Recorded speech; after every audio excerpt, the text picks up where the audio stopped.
Hello everyone, I might be making this video because I've seen just a little too much other YouTubers getting upset about things recently, but I figured, you know what, I've got a voice, I kind of want it to be heard too. This might be a one-off, I don't know. It's a subject that I kind of wanted to talk about in a video, and this seemed like the best way to do that. Do you remember back in the day, logging on to Windows XP, pulling up Internet Explorer, going to Miniclip, Newgrounds, Armor Games, Candy Stand, Nabisco World, Postopia, any of these websites, and just spending hours playing Flash games? Well, no more. No more. No more. So, what exactly is the problem? Flash games are dissolving into the past. They're kind of becoming a not thing anymore. And I think that's probably largely due to the app having been invented about 10 years ago. I think that's when the first iPhone came out. Yeah, 2007. So how exactly are Flash games dissolving into nothing? Well, the websites are simply shutting down, because that's the only way you could play them. Now this, of course, as a computer science major, I can tell you that this is most likely just a lack of foresight at the beginning for the developers of the game, because I know if I was a developer, I'd want people to continue liking the game long after it was getting a website ad revenue, because let's be honest, you weren't paying to play a Flash game, you were watching ads to play a Flash game. But now that they're not profitable anymore, it makes complete economic sense to shut down a website. I understand that. But there's now no way to retrieve that piece of history. It's being lost because updated Flash can't run it anymore, and it's difficult to emulate those or even get those to be played again. Don't even get me started on the Apple App Store. There are plenty of apps that I've purchased way back in the day from my old device. I even have my old device on the old operating system that would run, but I can't re-download that app because the Apple App Store is no longer offering it, even though I gave them money. But we're not talking about that today. That's a story for a different time. So then the question is, why is this a problem? And the economically speaking, it isn't. Like I said earlier, websites have every right to take that down if it's not making them money. That's the point. It costs money to host a website. So why would you keep it up if you're not making any money off of it? So the problem intrinsically has to be based off of history. Human history is being lost. Now, this isn't the kind of history like if we all forgot that Nazi Germany happened way back in the 1940s. This is much less significant, I will give you. But it's still a part of the history of the internet that I think we're losing. I think a lot of this comes down to the fact that we're all so used to instantaneous advancement. We're all so used to looking towards the next best thing that we're not looking towards the past. Well, back in the day, I didn't get a Nintendo 64 till like 2005. I was about 10 years old. I just never ended up getting one for Christmas. So what I used to play a lot of before then was PC games like Roller Coaster Tycoon, Zoo Tycoon, Lemonade Tycoon, Skateboard Park Tycoon. Those games are great, and you can get them to work now. It's difficult. It's hard because, processors change, and you can't make 16-bit calls to a 32-bit processor.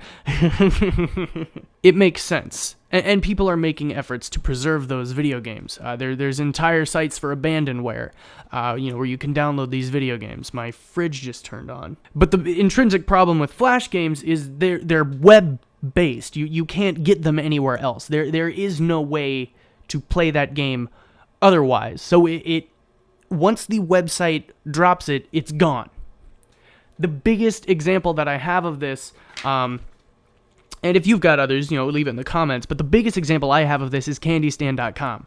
I went to CandyStand.com one day. I think it was over Christmas break, just recently, and it was nothing. Well, it wasn't nothing. Let me pull it up. Let me read this website for you, because I was going to just kind of reference it, how I'd remembered it, but I can't do that. I actually have to be able to read this verbatim, and I'll take a screenshot for you and throw it up on the screen here.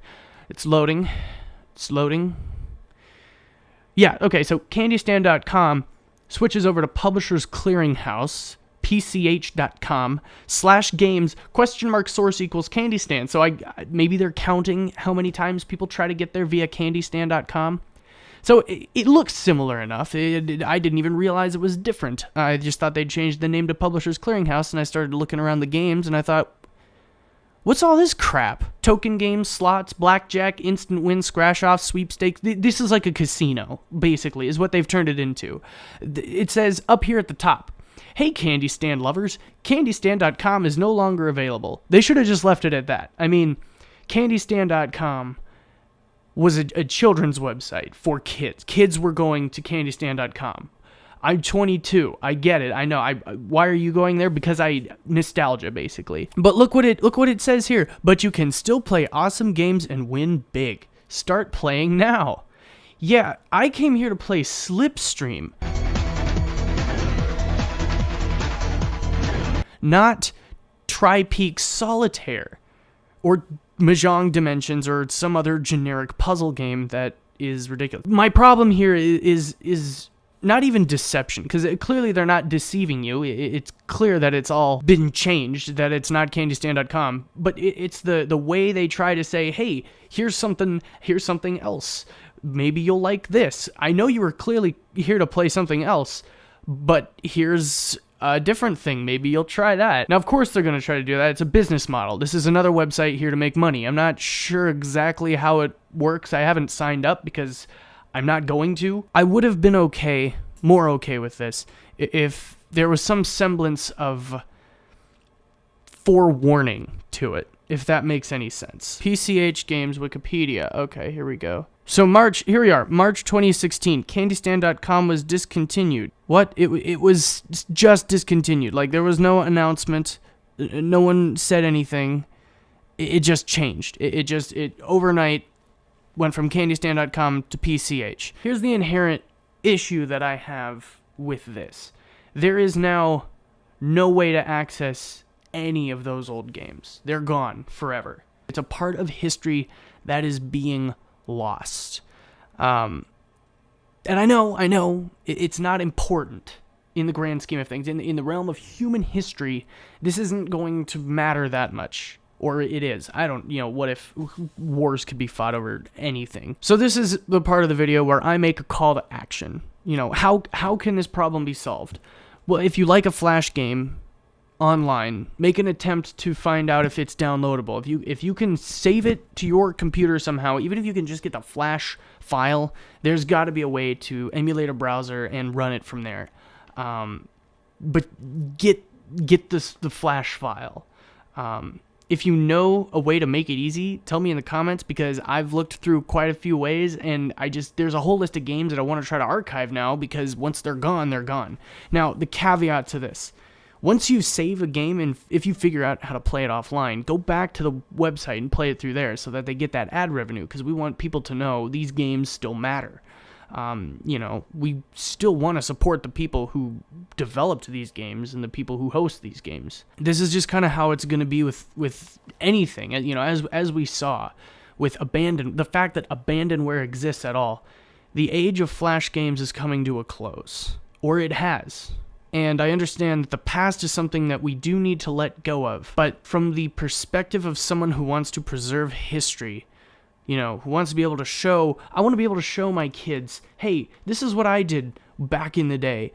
My dad, he can pull out his old Hot Wheels Sizzlers, be like, check this out. The dual-lane rod runner drag set, just like the real ones. We find a couple D batteries on Amazon and throw these in here, and you can play with a Hot Wheels Sizzlers cars, or the old orange track that you would run up and down your grandmother's stairs. The point here is it's going to be lost. All that's going to be left is our memories. All that's left is our memories. All that's going to be left is our memories. It is a sad thing to see fade into the past. Thank you guys for watching. I'm David Bruce. I may or may not make another video like this. I literally set this whole setting up. I borrowed the equipment from the media department at my school. I really like this. It's a nice 35mm lens with like a 1.5 aperture. It's really nice. LED lighting kit. I got some backlighting. If you guys want to subscribe, that'd be cool too. Like I said, might make more of these. I don't know. It just depends on if something important comes up to me. If I, see something that yeah, you get what I'm saying now. So, I'm just going to leave this up on the screen for a little while. I'm gonna talk real close into the mic. I'm gonna, just get kind of up there. Yeah, I know it's kind of weird. It probably sounds really weird in your ears.